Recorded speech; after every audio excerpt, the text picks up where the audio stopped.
Hello all, welcome back to Sushanthi blogs. ఈరోజు మనం ఈ వీడియోలో పనసకాయ కట్లెట్ చేయబోతున్నాము. చాలా ఈజీ అండ్ సింపుల్గా ఎలా ఇంట్లోనే తయారు చేసేదని చూసేద్దామా? Let's get in to the video. ఇక్కడ చూడండి, నేను ఈ పనసకాయ అంటే జాక్ ఫ్రూట్ అండి, ఇలా చిన్న చిన్న పీసెస్గా కట్ చేసుకున్నాను.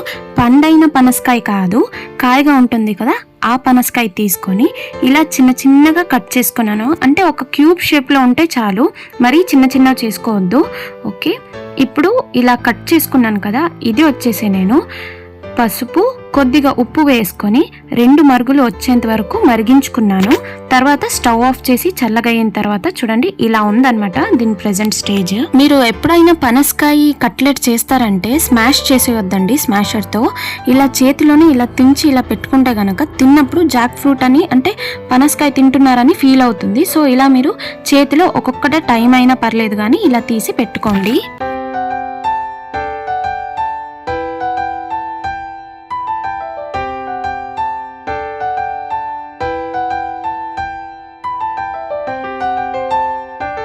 ఇప్పుడు ఈ బ్రెడ్ని ఇలా చిన్న చిన్న పీస్ చేసుకుని మిక్సీ జార్లో వేసుకుని మనము బరకగా పౌడర్ చేసుకుని రావాలి.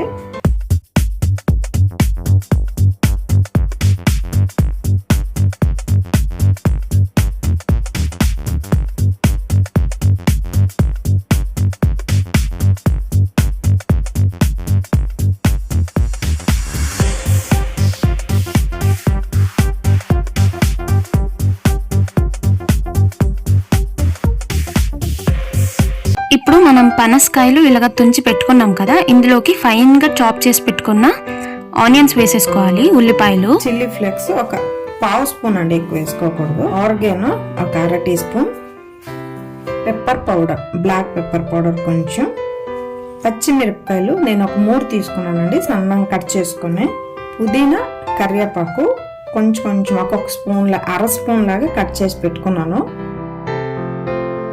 సన్నంగా కట్ చేసి పెట్టుకున్న కొత్తిమీర ఒక 4 to 5 టేబుల్ స్పూన్ అంత వేసుకుంటే చాలు. ఇప్పుడు ఇందులో పసుపు 1/2 స్పూను, రెడ్ చిల్లీ పౌడర్ వచ్చి ఒక 2 టేబుల్ స్పూన్ అంతా వేసుకోండి.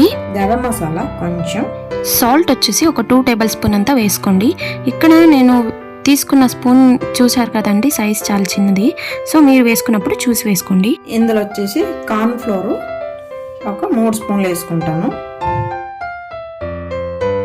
అల్లం వెల్లుల్లి పేస్ట్ 1/2 టీ స్పూన్ చాలు, ఎక్కువ వద్దు. 5 డ్రాప్స్ అంతా నిమ్మకాయ రసం వేసుకుందాము. ఇందులో ఫైనల్ గా మనం బ్రెడ్ క్రమ్స్ చేసుకున్నాం కదా, బ్రెడ్ పౌడర్ చేసుకున్నాం కదా, అది ఫుల్ మనం 1 పౌండ్ బ్రెడ్ పౌడర్ క్రమ్స్ చేసుకున్నాం కదండి, ఇందులో వచ్చేసి ఒక సగం వేసుకోవాలి, సగం మనకి లాస్ట్ లో కావాలి. నేను వచ్చేసి ఒక సగం వేసుకుంటున్నాను. ఇప్పుడు అన్నీ వేస్తాం కదా, ప్రతి ఒక్క ఐటమ్ వేసేయడం అయిపోయింది. ఇప్పుడు అన్నీ ఒకసారి బాగా మిక్స్ చేసుకోవాలి.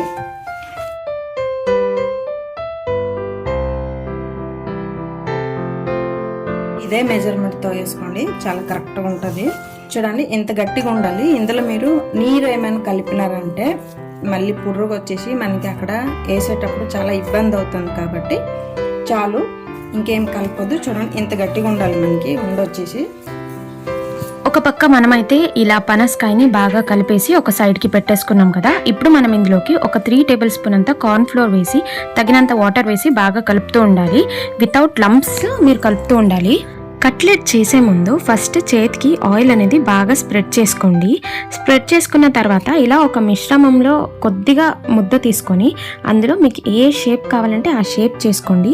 ఫస్ట్ రౌండ్గా చేసుకోవచ్చు, తర్వాత రోలింగ్గా కూడా చేసుకోవచ్చు, అది మీ ఇష్టం అండి. పిల్లలు ఎలా తింటారో పిల్లలకి నచ్చినట్టు మీరు ఏ షేప్స్ కావాలంటే ఆ షేప్ చేసుకోవచ్చు. ప్రెజెంట్ అయితే నేను ఈ 2 షేపులు చేసుకున్నానండి, ఒకటి రోల్ లాగా ఇంకోటి సర్కిల్ లాగా చేశాను, చూస్తున్నారు కదా. ఇప్పుడు మనము స్టవ్ ఆన్ చేసి ఆయిల్ వేసి కొద్దిగా హీట్ అయ్యేంత వరకు వదిలేద్దాము. ఆ లోపు మనం ఇప్పుడు ఆల్రెడీ మనం కార్న్ ఫ్లోర్ వాటర్ వేసి కలిపి పెట్టాము కదా, దాంతోపాటు ఇప్పుడు మనం బ్రెడ్ క్రమ్స్ని కూడా ఒక సైడ్లో పెట్టేసుకున్నాము. ఇప్పుడు మనం ఏం చేయాలంటే కార్న్ ఫ్లోర్ వాటర్లో ఫస్ట్ ఇప్పుడు మనం ముద్ద ప్రిపేర్ చేసి పెట్టాం కదా ఒక్కొక్క షేప్లోకి, అది ఇందులో యాడ్ చేసి బాగా అందులో రోలింగ్ చేయాలి. ఎందుకంటే కార్న్ ఫ్లోర్ బాగా బైండ్ అవుతుంది కాబట్టి ఇప్పుడు మనం కార్న్ ఫ్లోర్లో బాగా అటు ఇటు తిప్పుకోవాలి.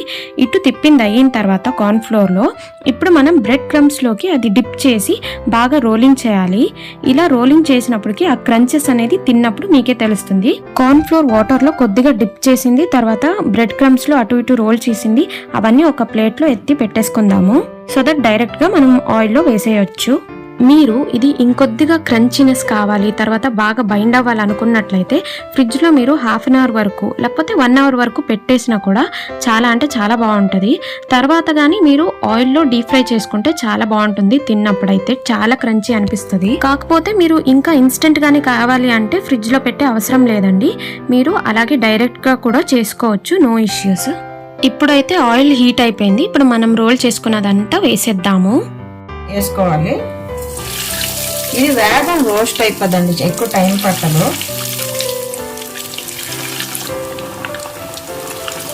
మనకి బ్రౌన్ కలర్ ఉంటే బాగుంటుంది కాబట్టి మీడియం ఫ్లేమ్లోనే రోస్ట్ చేసుకోండి.